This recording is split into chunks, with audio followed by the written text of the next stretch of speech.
Entonces, hoy estamos a 29 de abril.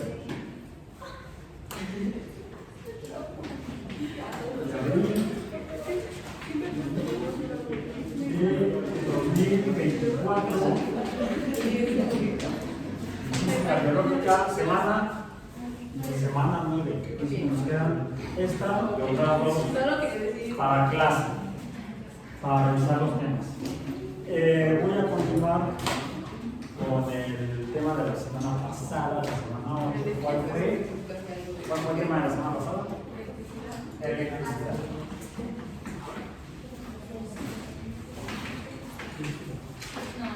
Electricidad, en la que identificamos que la electricidad es una fuerza. ¿Por qué la identificamos como una fuerza? Porque puede provocar cambios en cosas en el universo. Puede mover cosas. Entonces, si partimos de la definición de fuerza como esa magnitud que tiene dirección, signo, que provoca cambios, no lo pongamos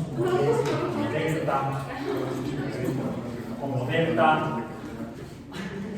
es una diferencia o cambio de posición de algo en el espacio, que es, ese por D lo ponen en los libros de física, trabajo.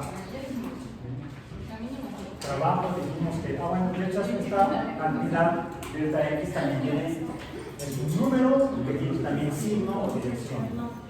El producto de, o cuando una fuerza provoca un cambio, por ejemplo, de posición en el espacio, un desplazamiento está entonces causando un trabajo, el cual se puede cuantificar. Y dijimos que toda fuerza que es capaz de producir trabajo es energía.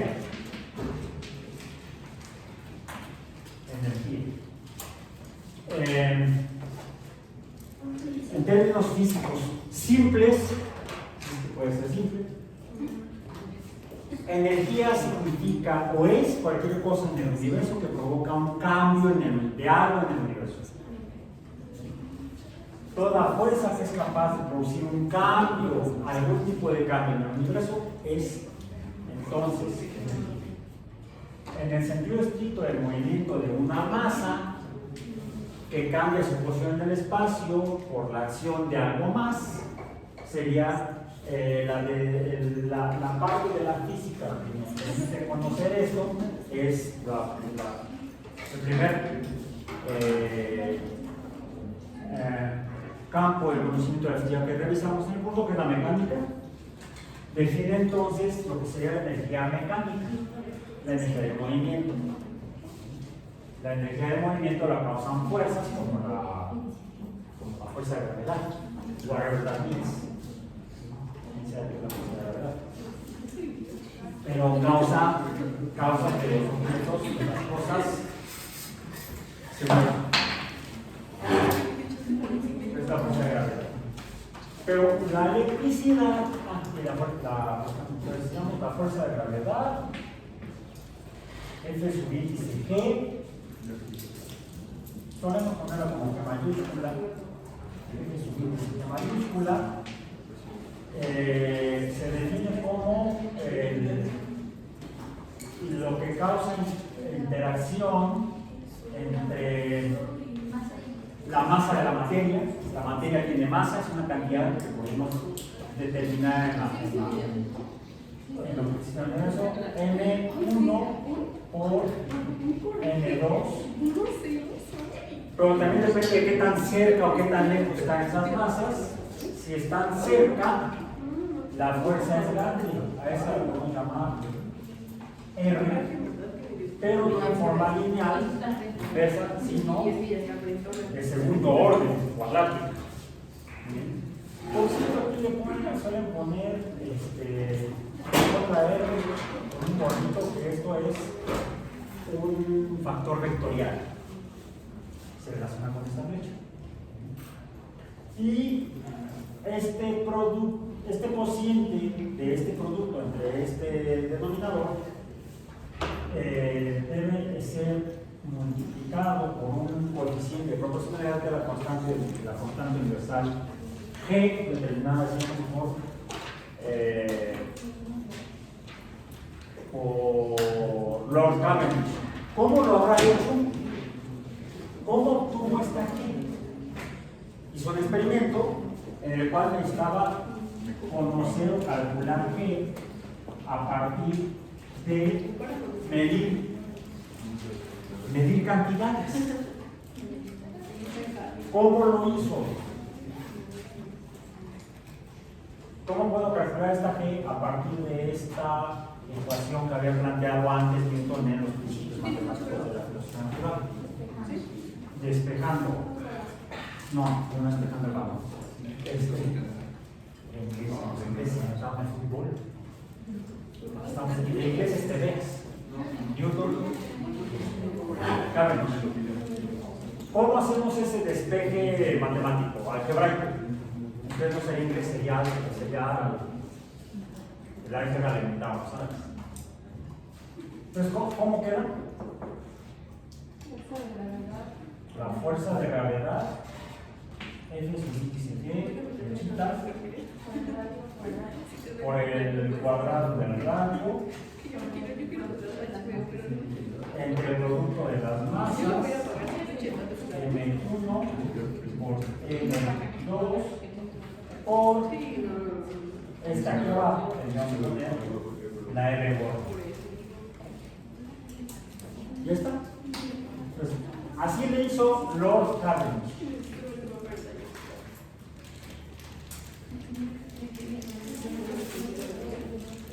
Lord Cavendish. Esta dijimos será la de Newton. Ok, eso es en cuanto a lo que vimos al principio, la mecánica, las fuerzas descritas a partir de la mecánica y la que nos permite explicar por qué las cosas cambian. Por ejemplo, el espacio. Cambian su posición en el espacio. La electricidad la pudimos hacer evidente su existencia porque vimos que el globo flotado, mucha diferencia una L y una R, ¿verdad? El globo flotado se deja oxígena dentro de ellos y flota. Los globos que traje no tienen helio, cuando soplo no sale helio, sale aire atmosférico. Y la atmósfera terrestre no hay helio. ¿Dónde hay helio? En los globos del globero que está en el parque. ¿Dónde hay helio? En el Sol. En el Sol, de hecho, por eso se llama así. Lo descubrió en el Sol. Helio, ¿por qué helio? ¿Por qué dice que en el Sol? Bueno, yo solamente lo sabía porque es como de cultura general. Te lo dijeron. ¿Y por qué? Ajá. Es porque Helios es el dios del sol. Helios es el dios griego en la Grecia clásica. En la religión de la Grecia clásica era el dios del sol. Así como para los egipcios era Ra, para los mexicas era.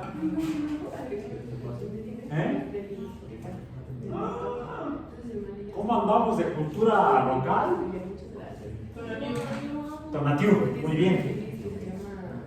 Bueno, como la ciencia actual la hemos desarrollado a partir de la cultura mediterránea, no solamente europea, sino también del norte de África, de la cultura egipcia, por ejemplo, o de Mesopotamia, pues las cosas se han nombrado con base en las culturas de esa zona y no las de aquí que andaban en otro asunto.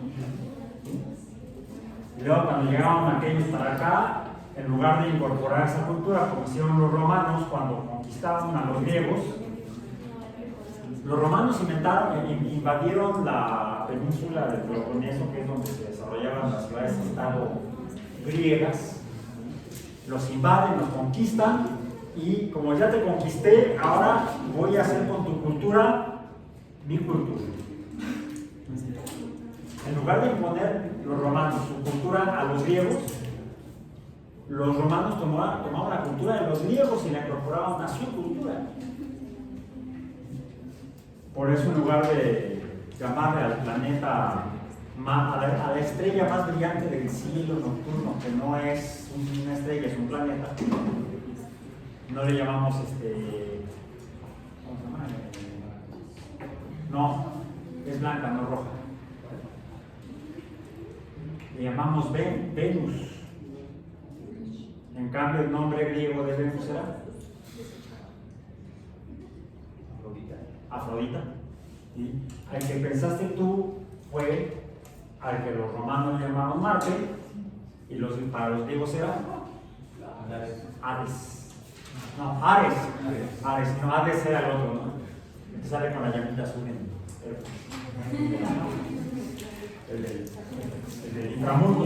No, era el de la tierra. Ares. Otra vez una letra hace mucha diferencia. Entonces, la electricidad, que también viene del griego la palabra, viene de ámbar, dijimos, electrón, la identificamos una fuerza porque al frotar el globo, una resina movía delta X el papel que yo había dejado encima de la paleta de la butaca en aquella ocasión. Entonces, si hay algo que provoca un cambio de posición de algo más en el espacio, sería una fuerza que realiza trabajo, por lo tanto sería energía. Primero es una fuerza que realiza trabajo,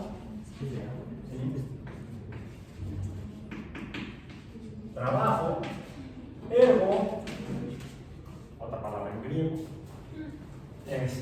por lo tanto, es energía. Por cierto, aquí se empiezan a complicar un poco las cosas en cuanto a la electricidad. Porque si bien podemos cuantificar esta fuerza, ¿cómo la hacemos? Bueno, vimos que el globo sin frotar no provocaba el cambio de posición del papel en el espacio, no lo levantaba. O sea, la masa del globo no es responsable de la fuerza eléctrica. No es que la masa del globo atraiga a la masa del papel, no. Bueno, sí, pero sea con fuerza de gravedad, pero como las masas son muy pequeñas, la fuerza de gravedad es despreciable. Sí existe una atracción entre el globo, una atracción gravitacional entre el globo y el papel, pero no son tan pequeñas las masas del papel que le dan un pedazo, también lo desechable, y el látex del globo, aquí por cierto va a ser un blanco, es tan pequeña la cantidad de materia de un globo de este tipo, que no perturba nada. A ver, acerco el globo y ya, no, sí, le jaló la mano. No, eso fue otra cosa. Que por cierto tiene que ver con esto. Fue la fuerza eléctrica la que provocó el movimiento de su mano. No fue la fuerza de gravedad. Es tan pequeña la fuerza de gravedad entre dos masas muy pequeñas que no vemos que el globo mueva la papa o a la cosa esta cilíndrica que está aquí o al poliédrico que está acá. Sin embargo, si yo este globo lo froto, puedo provocar que algún pedazo de papel, mi cabello, algo más se mueva. Ergo, eso que se le pone, se lo pongo. Ya, pues que le llamamos carga. La fuerza eléctrica, digamos, F sub X en E mayúscula, dijimos para no confundir con el símbolo químico del hierro.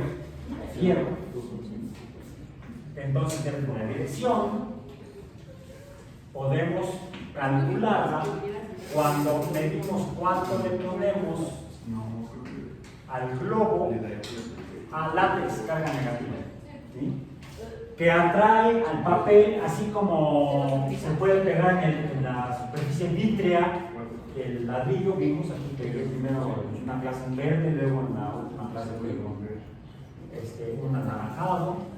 Vitrio, dijimos entonces, según Franklin, tendría que ser positiva. Dependiendo de cuánto se le pone de una y de otra, será la magnitud de atracción, la delta X, la fuerza. Pero también vimos que depende de qué tan cerca estén. Si estaban lejos, no había perturbación. Nos movíamos uno al otro. Había que ponerlo cerca. Es decir, también es proporcional al cuadrado. Si lo cuantificamos, no sería lineal tampoco, sino también sería cuadrático. La fuerza con la que se atraen las cosas cargadas, el globo y el papel, o el globo y la pared, o el globo y la copa, o el globo y mi cabello, es inversamente proporcional a la distancia entre ellos, pero en magnitud cuadrática. Pero esto era proporcionalidad. Dijimos que necesitamos introducir aquí aquí le llamamos caso, un índice E, o una constante eléctrica. También aquí tendríamos que introducir el factor vectorial, una R gordo. No le pongamos mucha atención, simplemente lo pongo por formalidad, porque si uno se va a los libros más apropiados, uno va a encontrar. Se los pongo por si lo encuentran en algún libro, digan, ya lo había visto. Si no, saben visto dónde salió. Es para especificar o aclarar todavía con mayor precisión que se trata de una magnitud vectorial. Esta ecuación en términos generales, así como sería la fórmula gravitacional de Newton, esta se refiere a cómo la propuso el profesor Coulomb. Se conoce como la canción de Coulomb, o la fuerza eléctrica según Coulomb, o las fuerzas eléctricas coulombianas. No confundan con las de Bogotá. Es de Colombia. Es de Coulomb, no de Colón. La República de Colombia se llama así porque a esas costas llegó en su cuarto viaje, creo, Cristóbal Colón terminó haciendo 4 viajes a este continente. En el primero nada más llegó a las islas del Caribe y de ahí se regresó a España. Entonces, al llegar con un montón de cosas a los reyes, ¿cómo se llamaba la reina? Que fue ahí al Monte de Piedad a llenar las joyas a patrocinar el viaje del otro. Chabela la Mocha. ¿Sí? Isabel la Católica. Chabela la Mocha.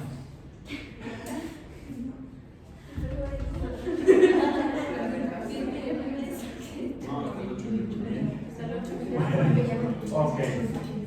Entonces, esta es la ecuación de Coulomb. Coulomb, francés. Inglés, francés.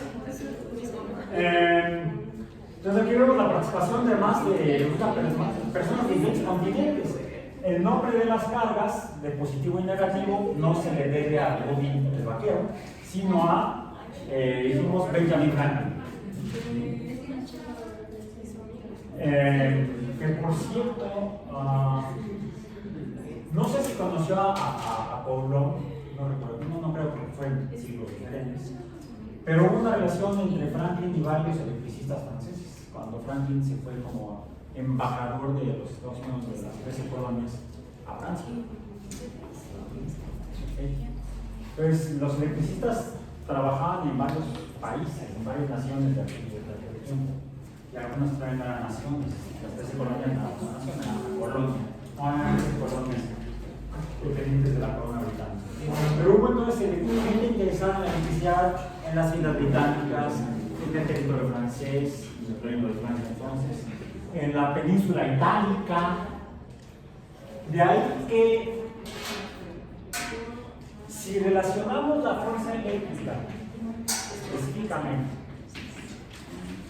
con la carga, cualquiera que ésta sea, vamos a tener otra forma de fuerza. Esta fuerza estrictamente es a la que llamamos voltaje.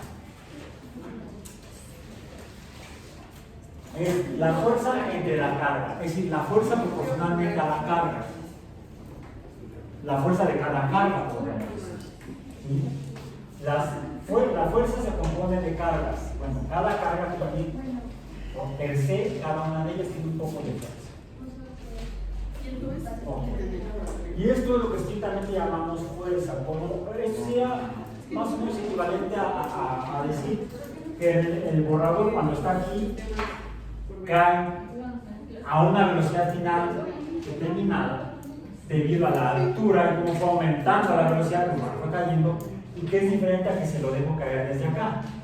La altura es mayor, tiene más tiempo actuando a la fuerza de gravedad y la velocidad final es mayor.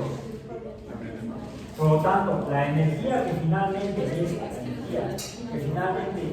actúa sobre el borrador depende de la altura a la que está.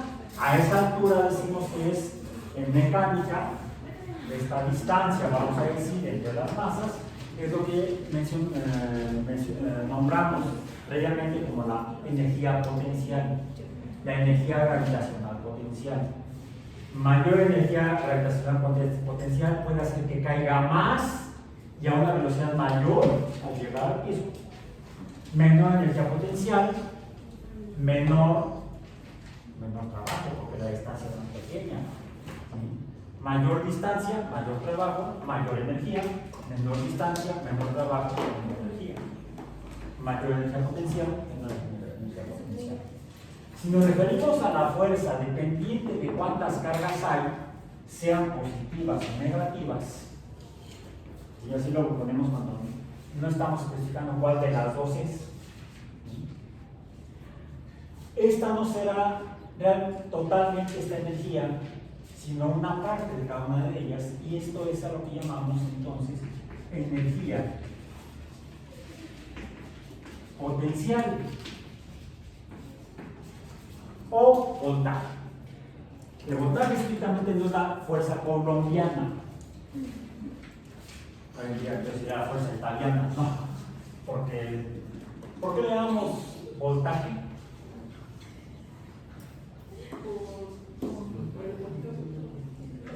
No, por alguien que estudió esto, que fue alguien que vivió en la península itálica. Todavía no era Italia formalmente, porque Italia nace como nación a mediados del siglo XIX, después de la revolución encabezada por Giuseppe Garibaldi,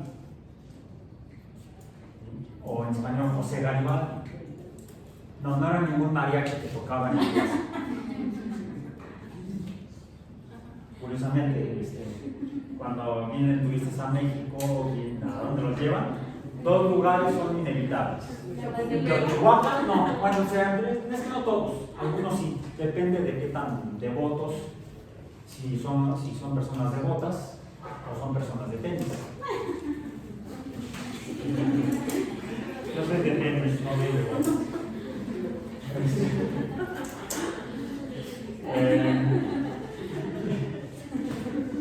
Estoy más cómodo que los más pasados.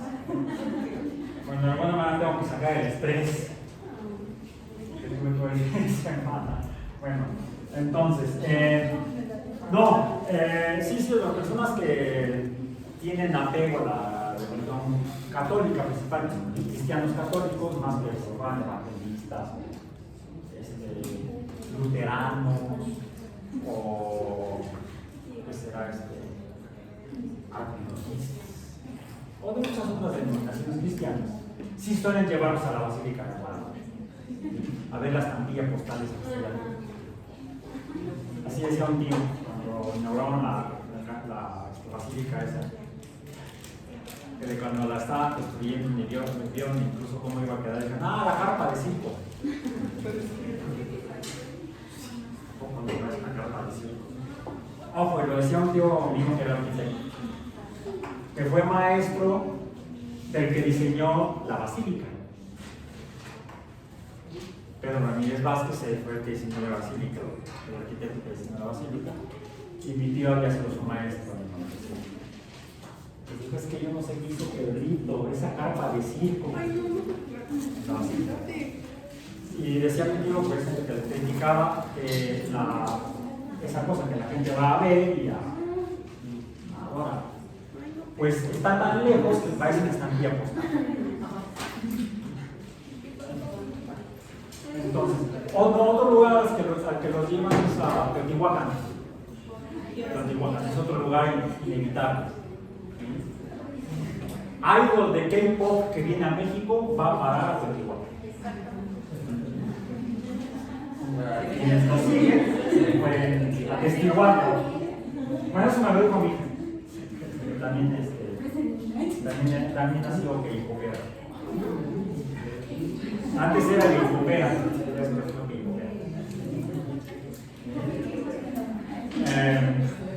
por cierto, fue ahí su hermana y le agregamos hasta ahí. Está bien, padre. Ya que estamos hablando de fuerzas, pero ¿cuál lado de la fuerza? ¿Cuál fuerza? Ton, ton, ton, ton, ton, ton. Entonces, no, el otro lugar al que nos llevan es a la Casa Garibaldi a escuchar mariachis, tomar tequila. Garibaldi fue quien fundó la República Italiana, porque hasta entonces era un montón de ducados, principados, reinos. Por ejemplo, los duques de Médicis, que eran los que patrocinaban o terminaron patrocinando a Galileo cuando decidió dejar la Universidad de Padua, donde era profesor de matemáticas. A pesar de, lo que pasa es que Galileo entró a la universidad de estudiar matemáticas, nunca se graduó, pero aún así, ahorita no puede ser profesor universitario, porque si no tienes título no puedes ser profesor universitario, título de licenciatura. Entonces Galileo nunca tuvo título de licenciatura, no puede haber sido profesor universitario. Aún así dejó la universidad, ¿no? Que es histórico, ¿sí? Hablamos de estudiantes y profesores.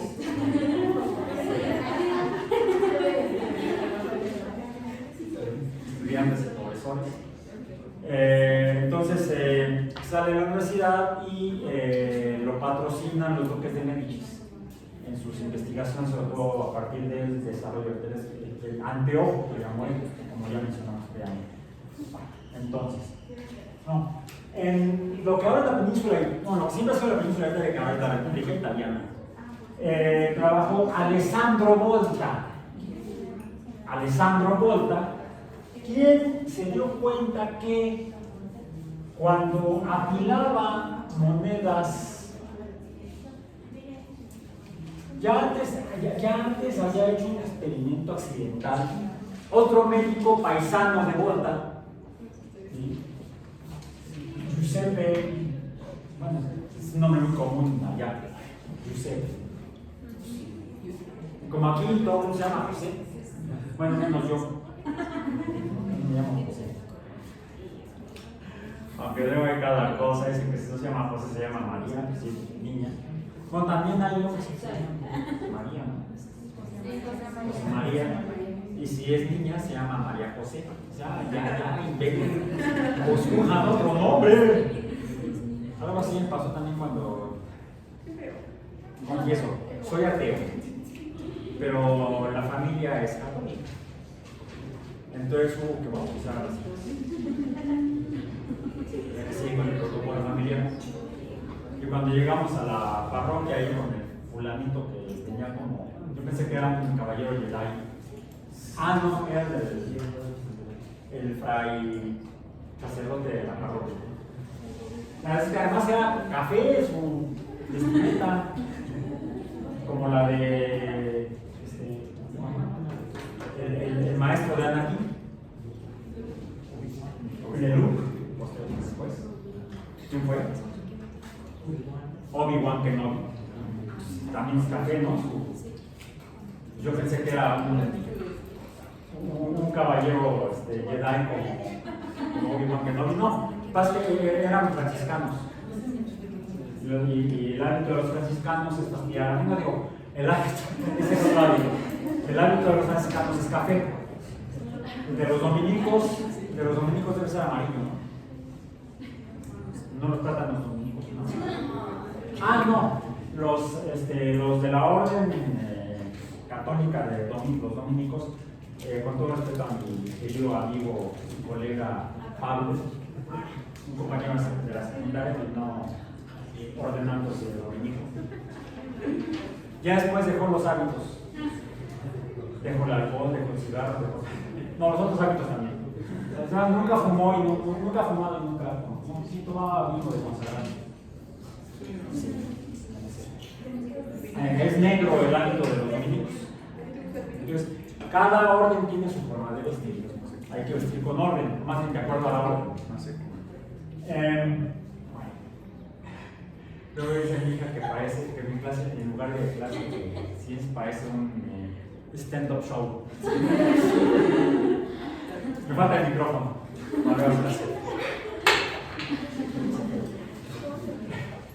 Bueno, el hecho es que entonces sería botánicas. Si hablábamos de derechos, pero no estamos hablando de derechos. El hecho es que Giuseppe Galvani, un médico de la península itálica, Galvani, médico,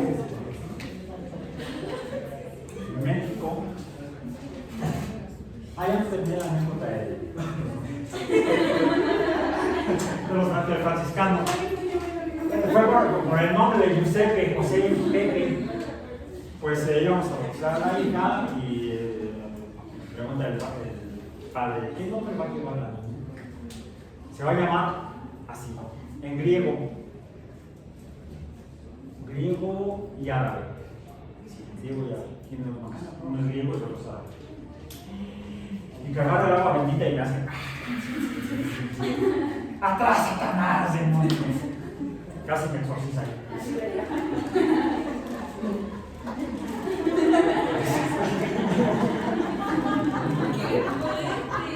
No, se tiene que llamar María. Entonces, a ver, ¿quiere poner un nombre a alguna niña? Tenga su propia niña.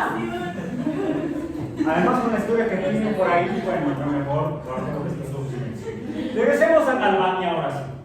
Galvani era médico. ¿Qué hacen los médicos para estudiar el funcionamiento del cuerpo humano? Nos basamos en estudios también en otros organismos. Y hemos visto que se comportan de manera semejante. Por eso es que en la escuela de medicina comienzan también, como en la secundaria, se hacían antiguamente, ahora ya no se hacen por cuestiones éticas, se hacían verdaderas carnicerías de ranas, conejos, gallinas, etc. Yo todavía las hice en la secundaria, la famosa disección de la rana. Bueno, pues Galvani hacía estudios de fisiología de ranas, tenía entre su instrumental los bisturís, las tijeras, etcétera, etcétera. Pero también le interesaba la electricidad. El hecho es que él tenía sobre su mesa unas ancas de rana que acababa de disectar. Y accidentalmente, al tomar unas tijeras, tocó las ancas de la rana y la rana hizo. ¿Cuál rana? No, la rana ya estaba partida en partes. Y el anca de rana hizo esto. Si ustedes cortan cualquier miembro de cualquier vertebrado, por ejemplo el pollo cuando van a cocinar, pues los músculos están contraídos. Cuando un músculo de un animal es separado del animal, o el mismo animal muere, los músculos se contraen, son como resortes, como el esnillo. Su estado de reposo es contraído, no es elongado. Cuando ustedes se acuestan a dormir, se fijan, o alguien más que han visto que se quede dormido, se han fijado que no se queda así estirado como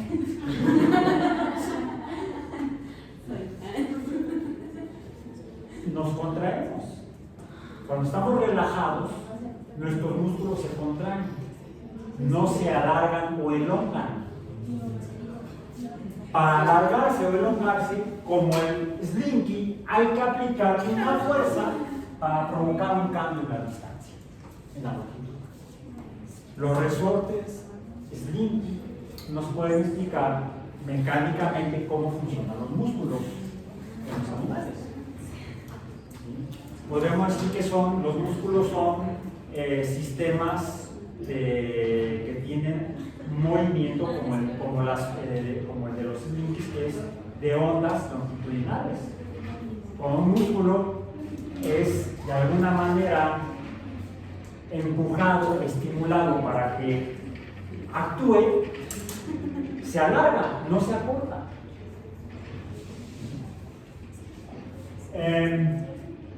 Lo que observó Galvani fue que al tocar el músculo, bueno, las patas de la rana, las ancas de la rana, con las tijeras, los músculos del fragmento de rana se estimularon y se movieron. Y entonces se puso a tratar de averiguar qué había pasado. Se cayó en cuenta que se movía si la tocaba con las tijeras metálicas. A veces se usan materiales de otro tipo, de otra naturaleza, para cuando hace uno trabajo biológico, como los portaobjetos, que son de vidrio. A veces trabajamos con varillas de vidrio para manipular el material. Él probó madera, vidrio, y no provocaban el mismo efecto, solamente los metales.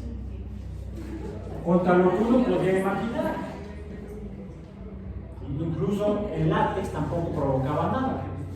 No tenía un efecto de fuerza eléctrica, contra lo que uno podría pensar. Las cargas eléctricas se mantienen en las resinas y en el material vitrio, y curiosamente no en el material metálico. Si ustedes frotan una regla metálica y tratan de atraer un pedazo de papel, no lo van a lograr.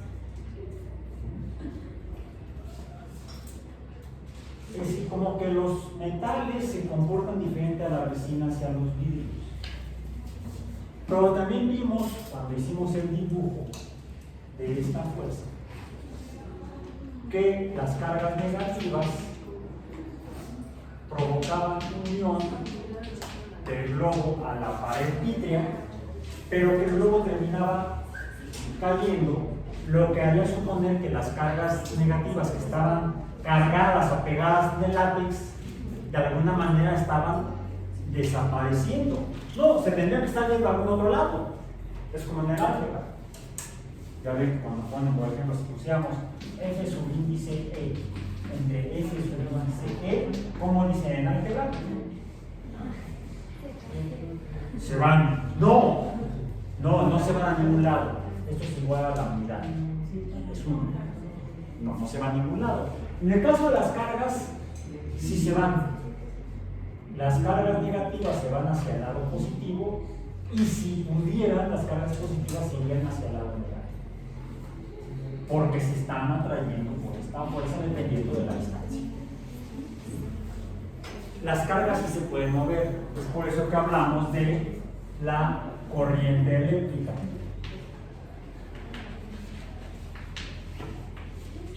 Corriente eléctrica y el símbolo. También vimos que no se van a mover fácilmente. Hay algo que impide que se muevan. ¿Qué dijimos que es? La resistencia. Para que necesitamos la letra R. Y este producto que provoca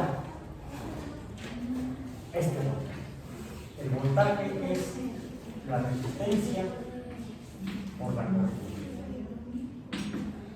Es nada más un paréntesis cultural. Entonces, el voltaje, que es la fuerza por carga, o sea, la fuerza entre cargas, no por multiplicación, sino por cada carga que hay, el cociente de fuerza entre cargas, ese voltaje, o la fuerza potencial, o la. También se le llama, a ver, si esta fuerza que está en las cargas puede provocar la corriente, también esta energía potencial recibe otro nombre, son sinónimos. Si finalmente esta es la que va a provocar la corriente, esta fuerza, si aquí está la fuerza, esta fuerza potable provoca esta corriente, también se le llama fuerza motriz o electromotriz, que vamos a ver para las eléctricas, la fuerza electromotriz.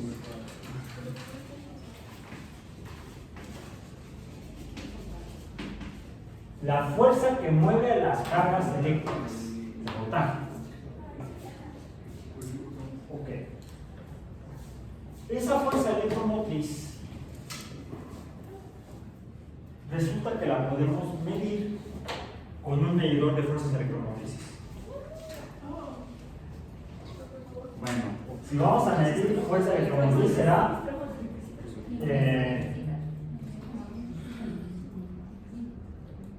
un fuerza electromotriz metro, ¿no? O un energía potencial metro o potenciómetro. Potenciómetro. ¿Por qué medir energía potencial? ¿Y la energía potencial qué es? El voltaje. También le llamamos voltímetro. Este aquí dice DCB, o sea, después de Cristo. No. Sí, pero aquí dice ACB, a ver si era antes de Cristo. En el caso no se puede sacudir a la ciencia. Ya ven, ok.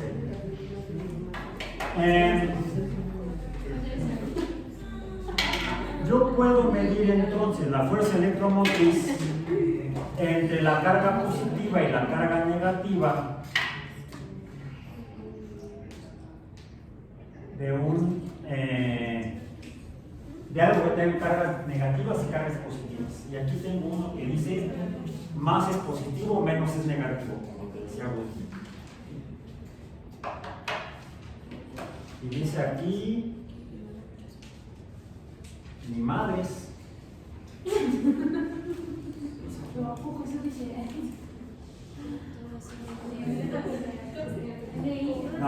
No son virus. Es N1H1. ¡Ay, influenza! ¿Qué es?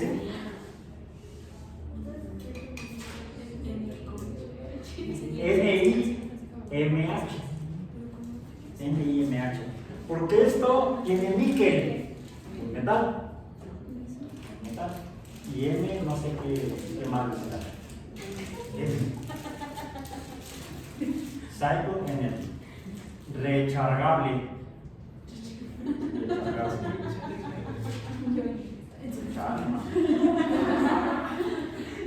1.2B.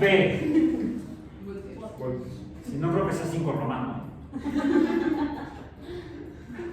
1.2. La unidad de la fuerza electromotriz son los volts. A mí me gusta llamarle volts, no volts. ¿Sí? La unidad de corriente son los amperes o amperes. Aquí se puede poner amperes o amperes. Viene de un electricista francés, Jean-Marie Ampère. Juan María Ampère, diríamos. Ven, también había José María, también había. Y la resistencia, con un alemán. Bueno, tampoco existía Alemania en el siglo XIX. También eran varios ducados. Porque le dicen germanos, no. Germánicos. Los grupos germánicos eran un grupo de, le dicen germanos o teutones a los alemanes. Pues ni una ni otra, por las dos. Eran grupos de grupos étnicos europeos del centro de Europa durante la Edad Media, que luego se reúnen en el mismo territorio y terminan fundando la misma nación. Entonces, los teutones y los germanos fundan lo que ahora es Alemania. Vivían en el centro de Europa. Es como si a los que viven aquí en este país le dicen, los aztecas. espérate, si yo vengo de Yucatán, un terrorista. ¿Estamos hablando de objetivos?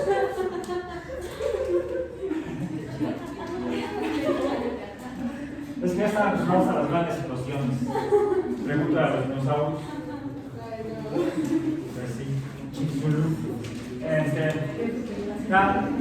¿Por qué no mayas? ¿Sí?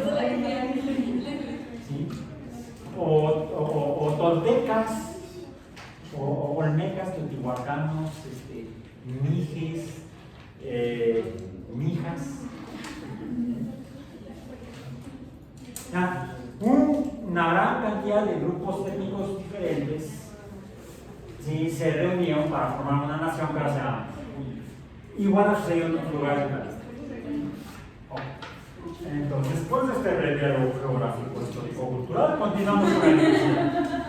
La resistencia son los OMS.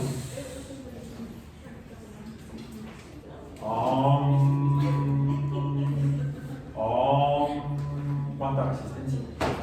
Bien, ok. Los amperes, por cierto, son un ampere. El símbolo. No es una capital. El ampere es la A mayúscula. Los volts es la B. Es voltaje, volts, la B. B mayúscula, V mayúscula. En 5 romano. No la V minúscula porque es su velocidad. Y los ohms es la omega mayúscula. La omega minúscula la usamos por ejemplo para la velocidad angular. Bien. Entonces, amperes es carga sobre segundo. Carga sobre segundo. Revisen, estos están en el resumen, en el documento de resumen de la Oficina Internacional de Pesos y Medidas, ahí lo van a encontrar. Porque la corriente viene siendo una unidad básica. La corriente es una unidad básica, aunque podríamos definirla o derivarla de este rollo que tenemos aquí. Pero el Sistema Internacional de Pesas y Medidas lo tiene considerado como una unidad básica, el ampere, de una cantidad básica, que es la corriente eléctrica. Entonces, que se define como carga entre segundo. Carga entre segundo, entonces sería derivada. No sé, yo soy biofísico químico. Ok, entonces. Podemos medir entonces el voltaje con un multímetro, pero los multímetros, porque miden múltiples medidas, no múltiples, son 3. Podemos medir voltaje o potencial eléctrico, podemos medir corriente, aquí está donde está la A, DCA, corriente después de Cristo, y aquí está la omega, también puede medirse la resistencia con este parámetro. Como se pueden medir 3 cantidades eléctricas, se conoce como un multímetro eléctrico. Bueno, lo voy a aprender y voy a decir que las cargas de esta cosa que dice más positivo y menos negativo, voy a tratar de medir. ¿Ven algún? Bueno, primero sale un 0, ¿no? Ahí está un 0. ¿Sí? ¿Ven un 0? ¿Es un 0? Si quieres, son por acá. ¿Sí? Aquí está el 0. Si yo pongo una de estas puntas en el positivo y otra en el negativo, ¿ahora qué dice? ¿Cuánto? No, 1.26. Aquí dice 1.2. Me están dando 0.06 gratis. ¿Están de oferta? 0.06 watts. Aprovecho que hay oferta. ¿Sí? ¿Seguro? 0.06. ¿Sí? Vamos. es que las cargas, por ejemplo, las cargas negativas se están moviendo por esto es metálico, aquí hay un alambre de cobre, aquí hay un montón de alambres y otras cosas y regresan, vienen hasta donde está el positivo. El polo positivo o le llamamos el electrodo positivo. Electrodo. Esto me lo pasó este texto me lo pasó un colega del departamento de química, el doctor Alberto Rojas Hernández. Me decía, en los libros contemporáneos de electroquímica se define como cátodo. Esto está en el CIPI, no es necesario que lo copien ahorita, si quieren copiarlo en su cuaderno, escriban, pero si no, lo pueden tomar luego del sitio que está, además del sitio web. No en el sitio web, sí, debe estar ahí. En los libros contemporáneos de electroquímica se define como cátodo al electrodo donde ocurre la reducción. Y ánodo es el electrodo en donde ocurre la oxidación. ¿Recuerdan que habíamos hablado de ese tipo de frases? Entonces, cuando dijimos que Pancho Villa no había reprobado termodinámica. Eso es termodinámica. ¿Sí? Incluso recordamos esta porque Victoria era reina de Inglaterra. ¿Sí? Y creo que tú mencionaste algo de la oxidación. ¿O quién mencionó algo de la oxidación? Es una mnemotecnia. Sí. Cuando usamos frases que nos recuerdan cosas que son difíciles de recordar, sobre todo conceptos medio rebuscados o complejos, tipo científico, no necesariamente, pero sí tipo científico. ¿Cómo recordar que el producto de la presión por el volumen es igual o depende del número de partículas químicas por la constante de los gases? Esta R no es resistencia, sino constante universal de los gases por la temperatura. Esta es la ley general de los gases. Nos explica cómo aumenta el volumen cuando un gas se calienta, aumenta la presión en las partículas cuando se calientan. Bueno, podemos recordar que Pancho Villa nunca reprobó termodinámica. O sea, PB, Pancho Villa nunca reprobó termodinámica. O que la fuerza electromotriz es proporcional al producto de la resistencia por la corriente, pues porque Victoria era reina de Inglaterra. Y tú decías que la ley del sope, que si se oxida. la ley del sope.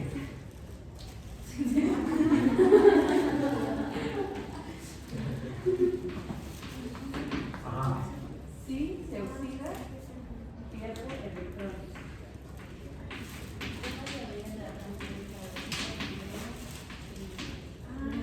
Electrones. Recordemos que mencionamos ya antes que los electrones son los portadores de la carga eléctrica negativa.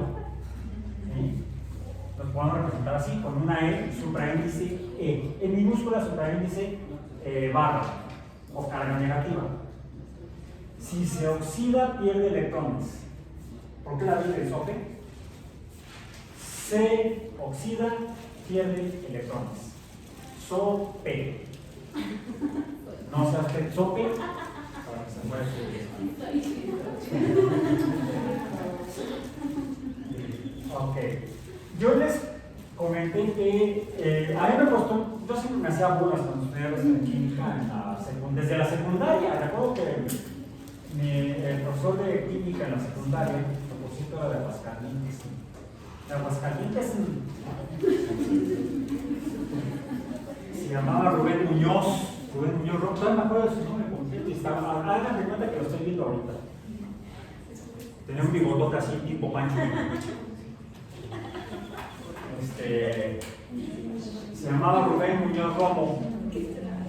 Curiosamente, creo que conoció a mi mamá, también a de la edad más o menos, de la edad media. Sí, de mí. Recuerdo que en clase de química pancé. Yo jamás me imaginé en aquel tiempo que terminaría haciendo un doctorado en química.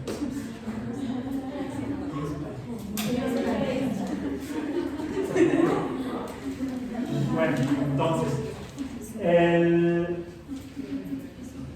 hubo varias cosas que sí me acuerdo muy bien, por ejemplo, cuando vimos química cuántica. De ahí sí me acuerdo. Me acuerdo del concepto de spin que él nos dio. Que uno era positivo y el otro era negativo, y eso provocaba que se mantuviera en el orbital. Todo eso lo recuerdo de la secundaria, no de la universidad. También muchas cosas de álgebra las recuerdo porque las vi con mi profesor también de la secundaria, que además de que nos daba matemáticas, llevé álgebra lineal, trigonometría y todo ese tipo de cosas en los sistemas. También fue profesor de física. Y me acuerdo de mucho de lo que vimos en clase con él, tanto de matemáticas como de física. Entonces, y era porque usaban frases que difícilmente uno olvidaba. Una forma de no olvidar una frase es usar lo que se llama frases o palabras, y eso se llama mnemotecnia, o sea, la técnica de las palabras. Por ejemplo, ¿cuáles son los meses que tienen 30 días? Los meses del año tienen 30 días. Rápido.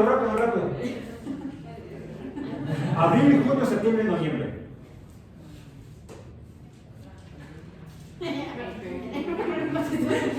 Un viejo amigo de mi papá, viejo amigo, ya estaba bien en Argentina. También se llamaba Rubén. Platicando este tipo de cosas, me dijo: mira, para que no se te olvide cuáles son los meses que tienen 30 días, te voy a decir la palabra mágica: abre un seno. Eso lo será ustedes, le dije. Dice: no, abril, junio, septiembre y noviembre. Eso me lo dijo cuando tenía yo 12 años. Todavía lo recuerdo, a pesar de que yo en el estado. Ahí tengo mi napam. Bueno, entonces, no, les decía yo que yo eso no la sabía, no me lo habían dicho, si no la recordaría. Pero les digo, me costaba mucho trabajo entender esto. Y ahora lo que me dijo mi buen amigo y colega Alberto, me haría yo más bolas. Cuando estaba yo ya dando clases de química, que fue el primer curso que di cuando empecé a trabajar en la universidad, química orgánica, donde lo que uno ve son los grupos químicos funcionales de las moléculas orgánicas. Comienza uno con los alcanos, luego los alquenos, luego los alquinos, que no tienen importancia biológica. Por eso es que yo no los veo en clase. Cuando daba química orgánica no los veía yo en clase. Nunca llegaron. Los alquinos.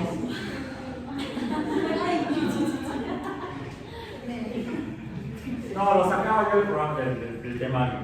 Pasábamos de ver alquenos a ver alcoholes, a revisar alcoholes, luego aldehídos, luego cetonas, y luego ácidos carboxílicos. Y al final, contra lo que hacen todos los profesores de química orgánica en las universidades, el último tema que ven en química orgánica básica los profesores en las universidades es ácidos carboxílicos. Revisen los programas, así están. Yo el último tema que veía siempre en química orgánica era aminas. O la gran mayoría ven al final ácidos carboxílicos, porque muchos ven aminas a veces junto con los alcoholes o después de los alcoholes, porque sí químicamente se parecen mucho. El grupo hidroxilo se parece mucho al grupo amilo, o el grupo amilo se parece mucho al grupo hidroxilo. Y a mí lo que me sucedió cuando empecé a dar clases de química orgánica fue que me di cuenta que uno puede obtener a partir de los alcanos, los alquenos, si le quita un alcano, dos hidrógenos. Y entonces juntan los electrones. O le quito un hidrógeno con todo el electrón y entonces me queda una carga. De hecho, es una de las razones. Se llama la eliminación electrofílica o la adición nucleofílica, ¿sí? Que es negativo-positivo. La química es electricidad. Si uno entiende esto, se facilita mucho más la comprensión de la química. Como esto, la oxidación normalmente la veo en química, no en física. Y sin embargo, le explica la física. Aquí está. Las cargas negativas se mueven hacia donde están las cargas positivas, que es lo que me dijo Alberto. Se define como cátodo el electrodo donde ocurre la reducción y el ánodo es el electrodo donde ocurre la oxidación. Yo que me di cuenta, dando clases de química orgánica, que los alquenos se forman cuando los alcanos pierden electrones, cuando se oxidan.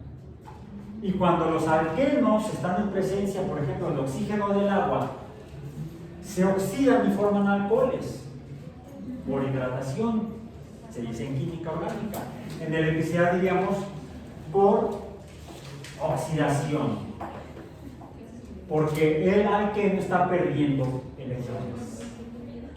Estaba yo enojadísimo conmigo mismo por no haber entendido eso antes de esa manera. Y con mis profesores porque ninguno me lo había dicho antes así. Y como les dije, me dije a mí mismo, no te enojes, porque el que se enoja pierde. El que se enoja pierde electrones.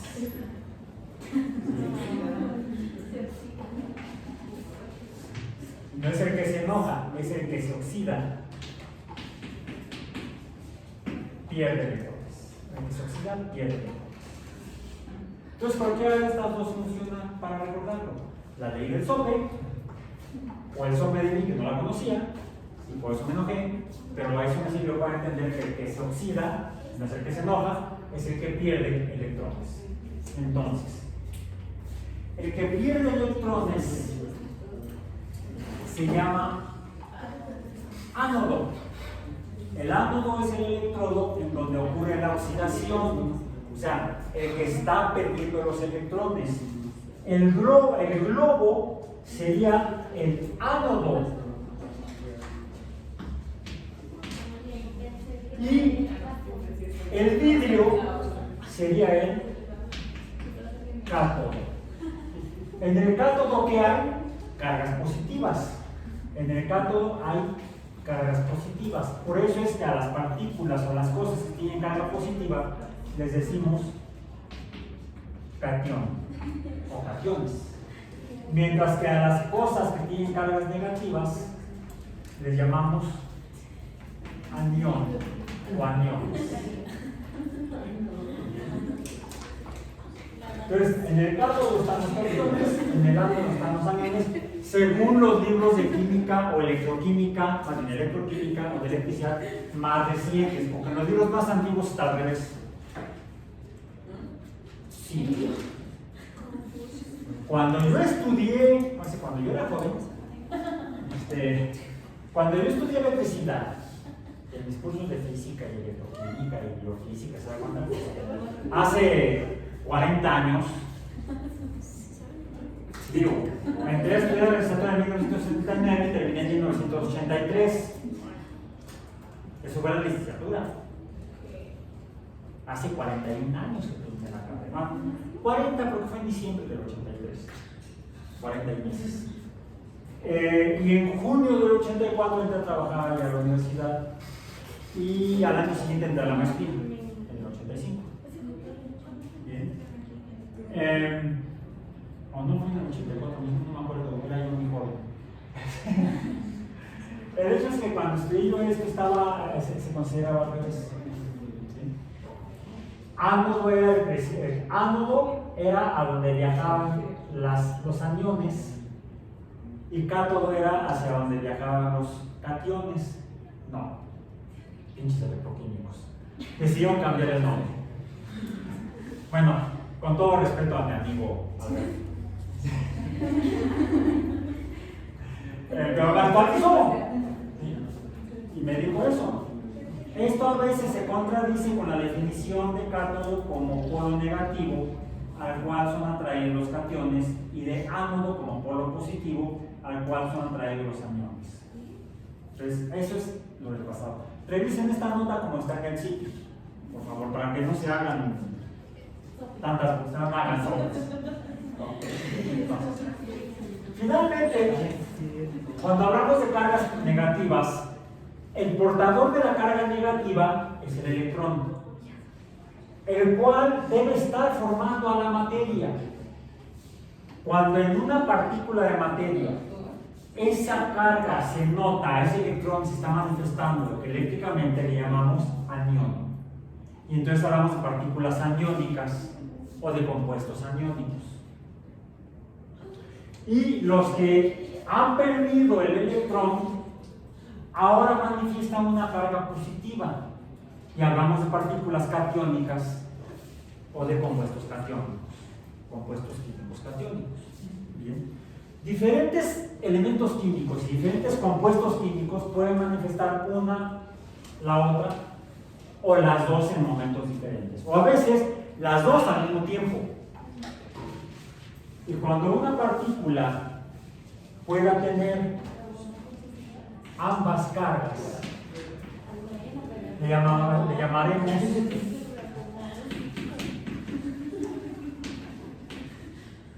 Zwitterion con Z y W, porque viene del alemán.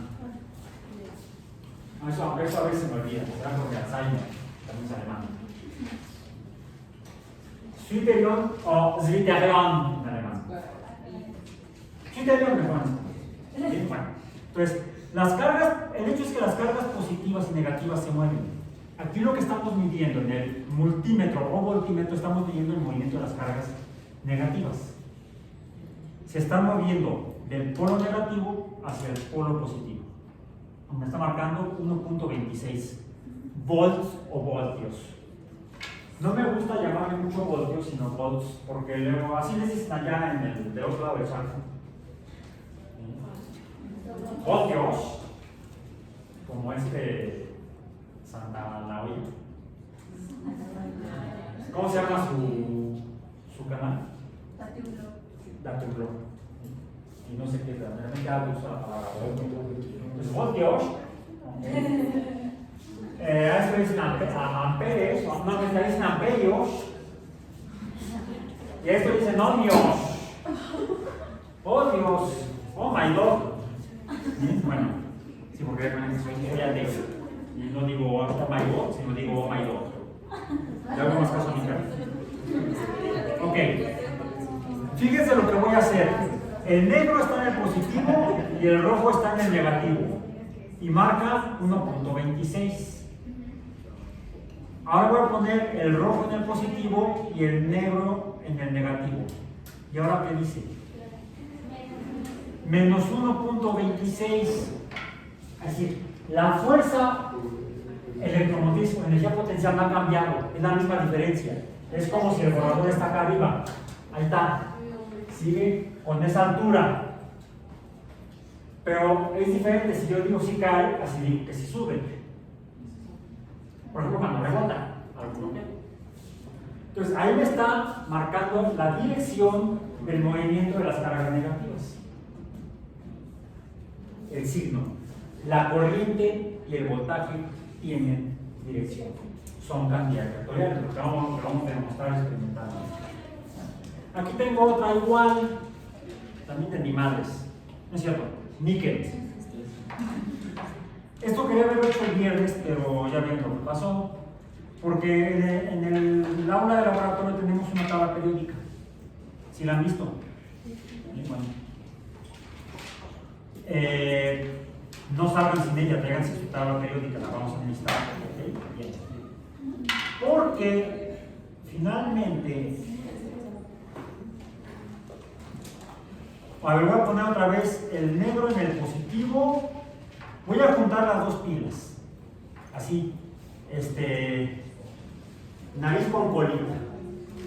¿Sí? O positivo con negativo. Voy a poner entonces el negro en el positivo y el rojo en el negativo. ¿Cuánto dice ahora? 2.33. Teníamos un voltaje de 1.26 y ahora tenemos un voltaje ¿de cuánto? 2.33. ¿Cómo llegó a este 2.33? Ah, lo que se pone 2 más otro B1 más B1.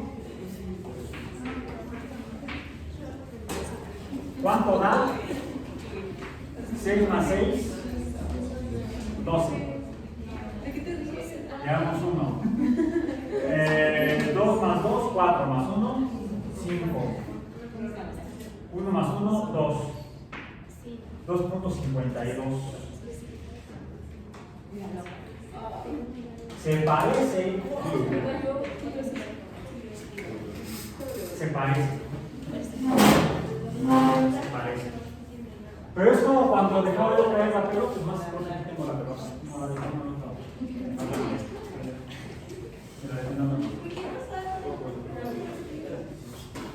Pasa que es la maqueta de electricidad. Cuando dejo caer la pelota, no regresa a la altura original. O sea, falta una cantidad de energía, de acuerdo a la ley de conservación de energía. Si esto está provocando el movimiento de cargas eléctricas contra una resistencia, que sería equivalente a la fricción del aire, por ejemplo, pues también eso hace que la suma de estas dos cargas, estos voltajes, no me dé en la medición real 2.52, sino me da poco menos. A esta diferencia de 2.52 menos 2.33 se le llama caída en el voltaje o caída de voltaje. ¿Por qué? Porque está realizando el trabajo de mover las cargas. Entonces, primero, el voltaje y la corriente tienen dirección. Segundo, los voltajes se suman, aunque el resultado no es matemáticamente la sumatoria, debido al fenómeno físico de la caída del voltaje por el trabajo eléctrico que está realizando el sistema en el movimiento de cargas. ¿Cómo sé que efectivamente, a pesar de esta diferencia que me contradeciría o lo diría que es falso lo que acabo de afirmar de que las cargas, los voltajes se suman? ¿Cómo puedo comprobar que efectivamente los voltajes se suman? ¿Qué sucede si en lugar de hacer B1 más B1 hago B1 menos B1? Es decir, 1.26 menos 1.26. Esto debería dar 0 volts. ¿Cómo lo hago? Pues en lugar de poner negativo positivo, con nariz con colita, pongo positivo con positivo, por ejemplo, nariz con nariz. Sería como voltear los signos. ¿Cuánto da?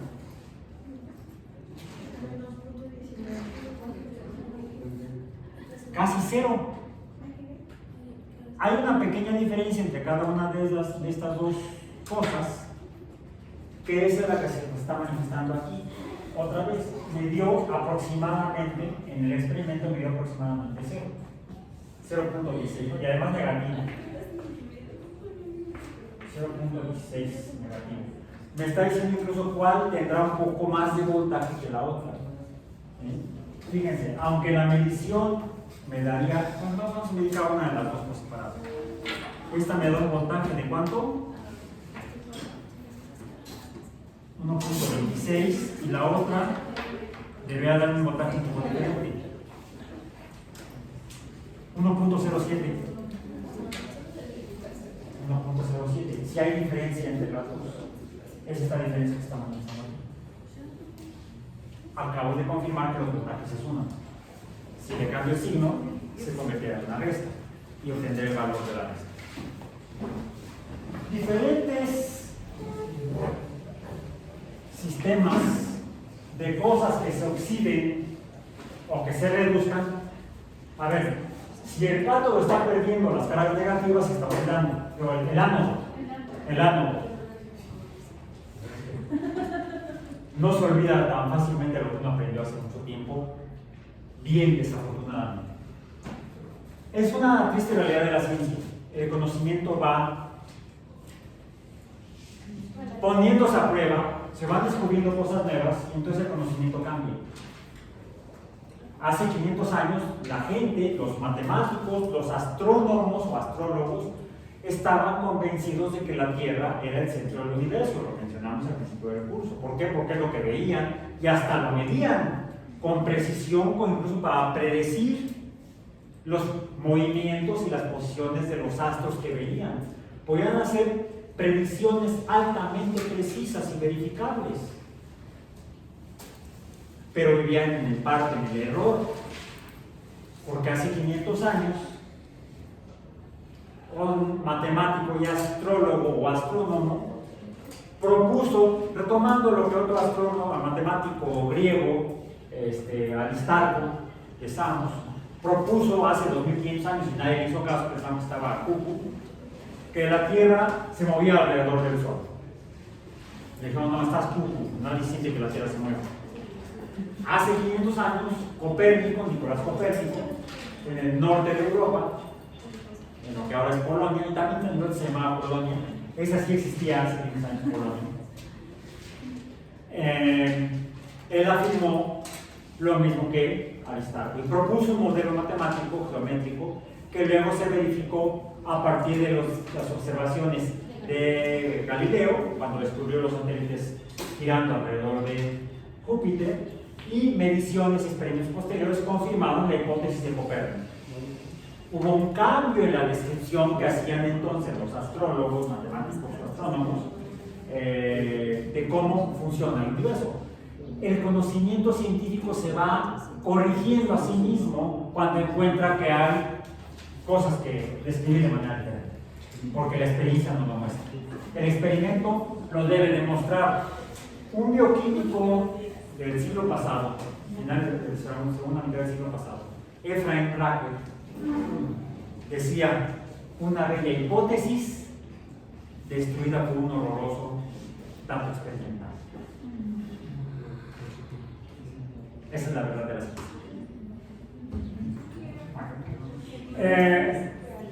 Entonces, diferentes sistemas de ánodos y cátodos, diferentes materiales pueden tener diferencias distintas entre ellos de potencial.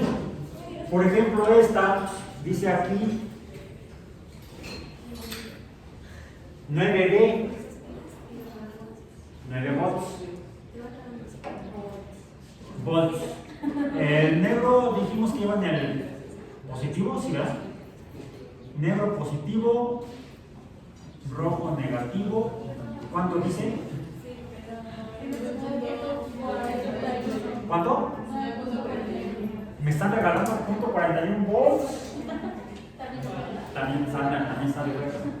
Aquí tengo otra. Si las, es más, estas se pueden conectar así. Más fácil. Si yo ahora pongo estas dos de 9 volts, ¿cuánto da el resultado? 18.76. Se están sumando. Bien. Bueno. Diferentes materiales van a perder o ganar cargas negativas, electrones, por ejemplo, de manera diferente. Es una papa. Y tengo yo aquí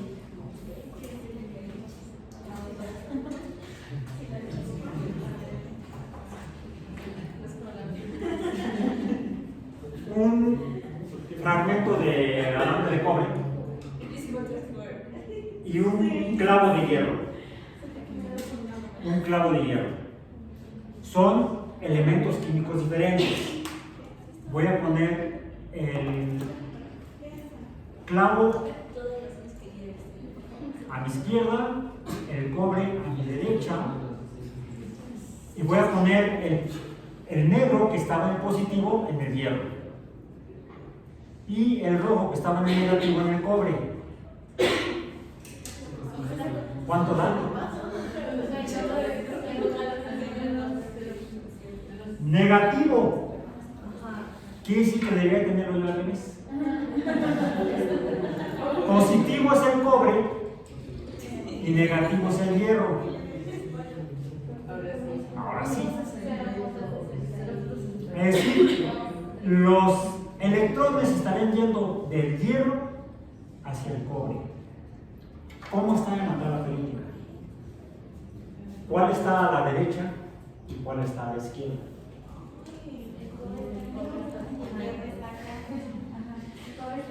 ¿Cuál se está oxidando y cuál se está reduciendo? El hierro se estaría oxidando y el cobre se estaría reduciendo de acuerdo a la definición de Albert. Verifiquen, consultar la periódica en casa. Ahora, ¿cómo sabemos que eso es cierto? ¿Qué sucede si yo reemplazo el clavo de hierro por otro fragmento de cobre?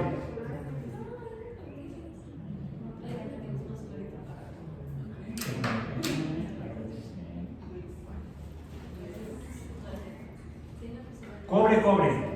¿Cuánto da? Da cero. Para efectos prácticos es cero. Y como cuando puse las pilas encontradas nariz con nariz. Ahora hagámoslo con el hierro. Los dos clavos de hierro. Habrá una pequeña diferencia entre cada alambre de cobre. ¿Cuánto da hierro? Punto cero, otra vez cero punto algo, o sea, otra vez cero. Traigo aquí lo que conocemos como un fusible. Normalmente son de zinc. Lo voy a poner donde estaba este clavo de hierro. Ahí está. Ahora es zinc y hierro.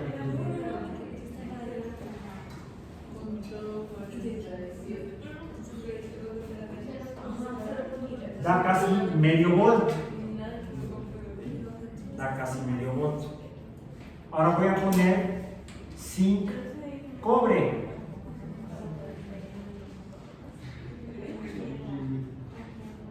Ahí está. Casi un volt. Ya fue zinc, hierro, zinc, cobre. ¿Sí? Sí. Lo que hemos encontrado es, por ejemplo, entonces, ahora dijimos hierro, F en minúscula, hierro, con cobre. ¿Cuál decíamos que estaba perdiendo los electrones? El hierro. El hierro. Estarían moviéndose los electrones del hierro, este estaría perdiendo electrones. Se estaría oxidando, ¿sí? Eso sería la oxidación. Y el cobre estaría ganando los electrones. Esa sería la reducción.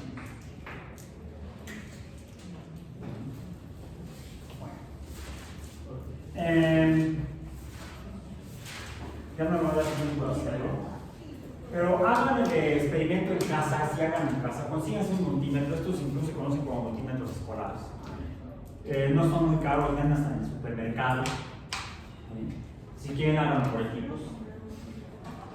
Prueben En un vasito pongan un poco de... Aquí lo que tengo es agua de la llave. Es más, la paso por un filtro en casa. Es la tomé de casa. O lo ideal es agua destilada, la pueden conseguir en el laboratorio. Esto es agua mineral. Agua. Pueden hacer lo mismo que hice yo con la papa. Y van a encontrar que la caída de voltaje es diferente. Porque en realidad lo que sucede es que a través de la papa se están moviendo del cobre del hierro al cobre las cargas eléctricas. Esto no es una pila. ¿De dónde viene lo de la pila? Regresemos a Galvani. Galvani lo que hizo fue poner una moneda. No mentira, Galvani lo que hizo fue lo de la lanza. No, este fue Volta. Alessandro Volta, lo que hizo fue poner diferentes monedas apiladas, una sobre otra, con salmuera en medio, el juguito de la salchicha o del jamón, salmuera, es agua con sal. Y lo que observó fue precisamente el movimiento o corriente eléctrica entre los metales diferentes.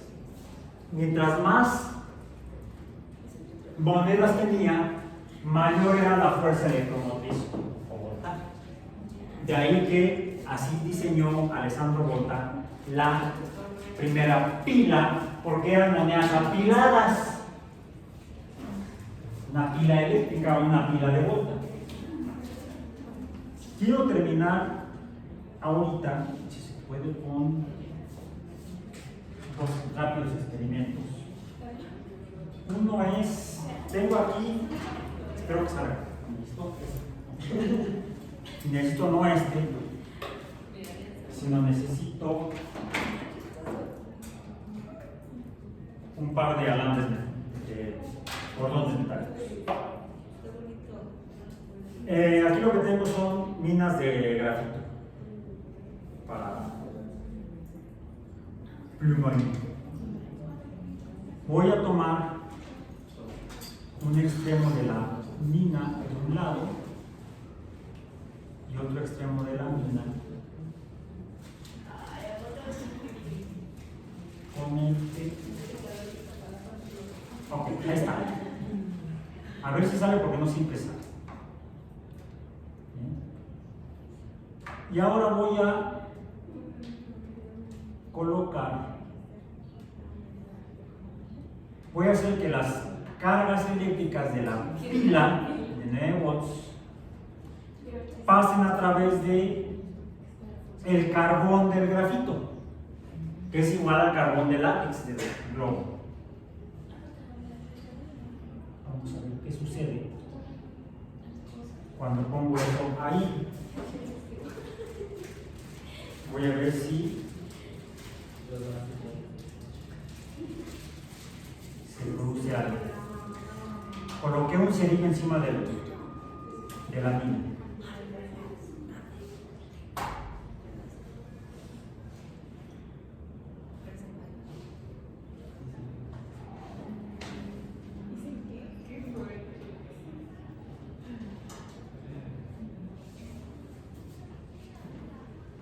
¿Ven lo que está ocurriendo?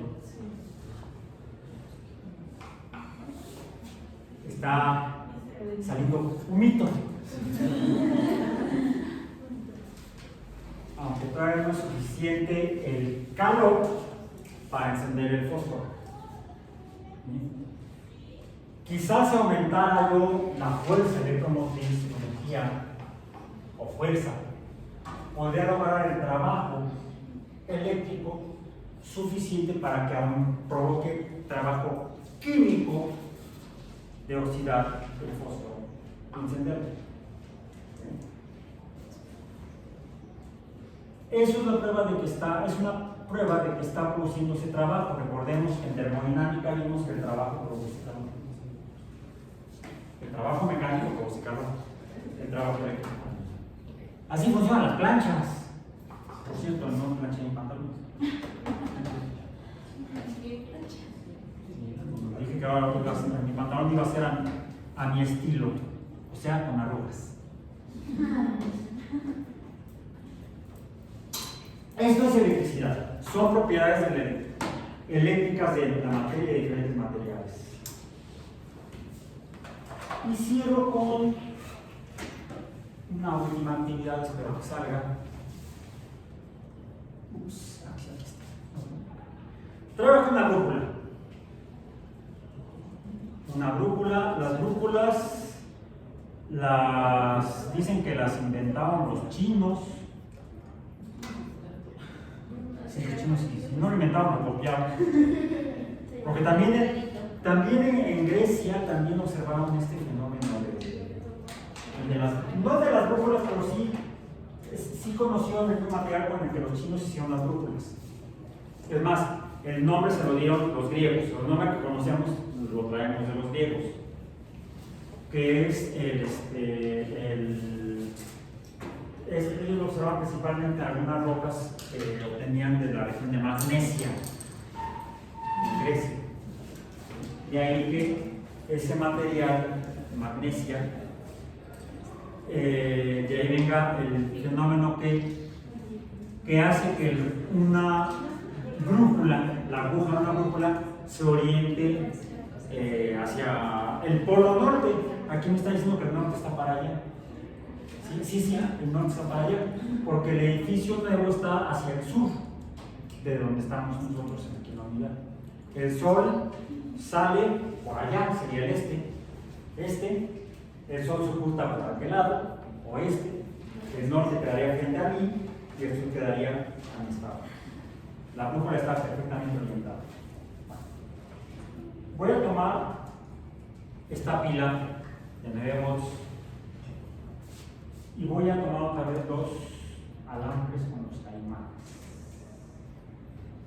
Voy a colocar ahora encima de la brújula el alambre orientado en la misma dirección que la aguja. Y voy a colocar el negro en el positivo y el rojo lo voy a cerrar aquí. Lo voy a poner en el negativo. A ver, necesito aquí a alguien que venga a asomarse. A ver, una de cada lado. Porque no puedo voltear la brújula hacia el frente o hacia ustedes, porque entonces se atora en la misma base de la brújula. Si ven, a ver, ¿hacia dónde apunta la aguja? Hacia el norte, para allá. La puntita verde está para allá, hacia el norte. ¿Bien? Bueno, pasa de este lado para que no estén tus compañeros ya. Ok. Voy a conectar ahora la pila. ¿Qué pasó? Se movió. La aguja se movió. Fíjense hacia dónde se mueve la parte verde que apunta al norte de la brújula. ¿Hacia el oeste o hacia el este? Inicialmente se movió hacia el este. ¿Qué onda? La corriente de electrones o corriente eléctrica produjo movimiento de la aguja, realizó un trabajo, es una fuerza, está moviendo la aguja. Voy a voltear ahora la pila, el negro en el negativo, el rojo en el positivo. Vean otra vez la brújula.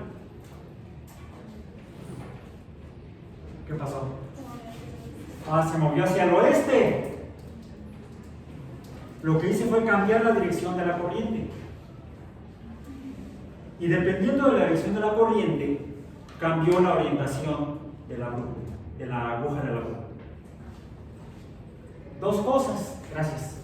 La primera, la corriente eléctrica, cuando hay corriente eléctrica pasando a través de un conductor, no sé si tiene un poco de resistencia, pero es más bien un conductor lo que está ahí al lado.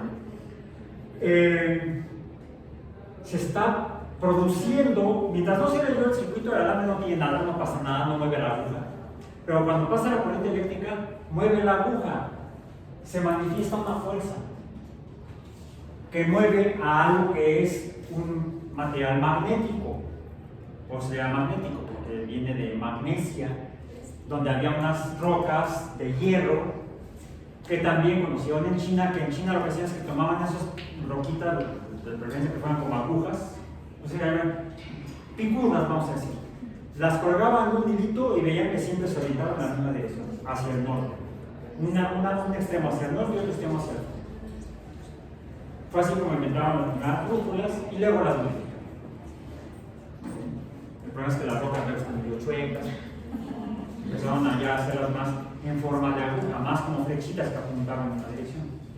Bueno, esas rocas que contienen hierro, cuando tienen un algo que hace que se orienten hacia el norte geográfico de la Tierra y hacia el sur geográfico de la Tierra, se mueven así. Y si uno la mueve, algo hay en la Tierra que hace que esas rocas, no otras, incluso rocas de hierro que no sean como esas, no van a presentar ese fenómeno de orientación de acuerdo a los polos geográficos de la Tierra.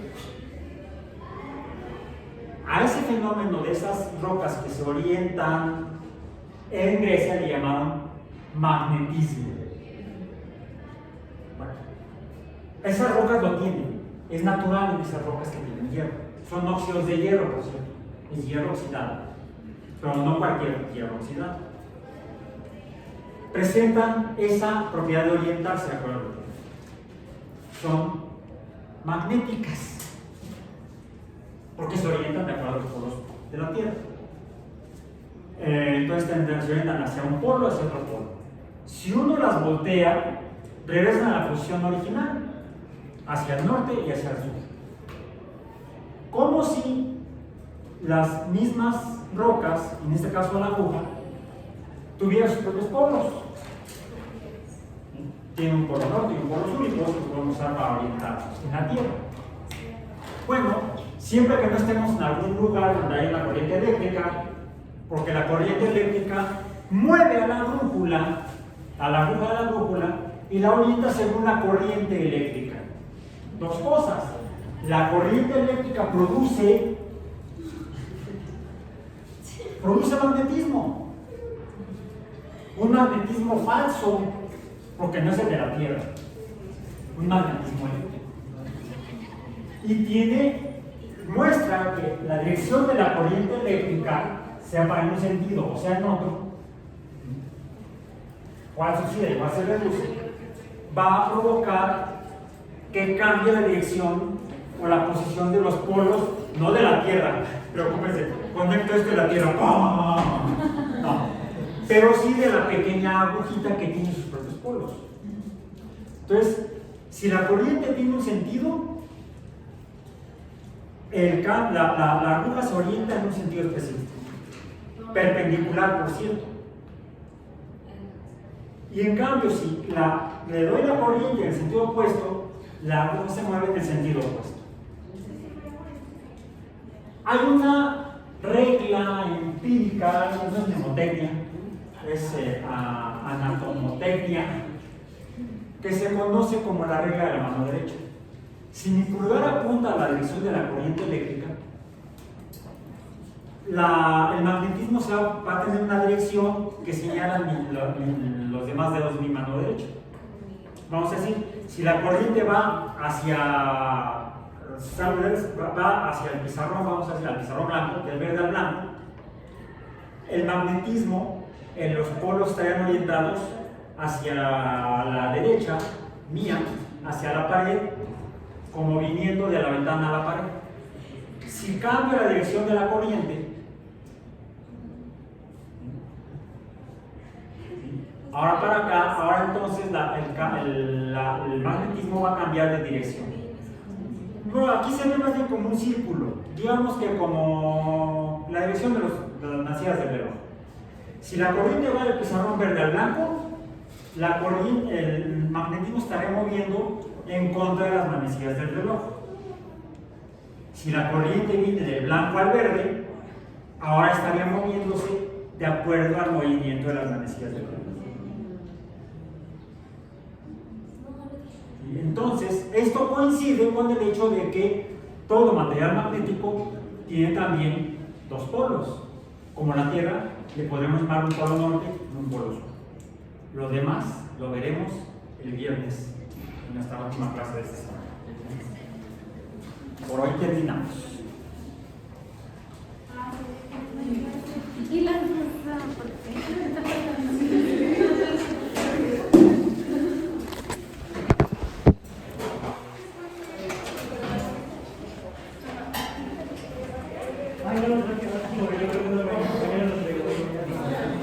Recordemos entonces, el viernes terminamos lo que es magnetismo. Empezamos ahorita a ver magnetismo. Y hacemos la tercera evaluación. ¿Ok? Traigan su material para la tercera evaluación el viernes. Nos vemos en el laboratorio.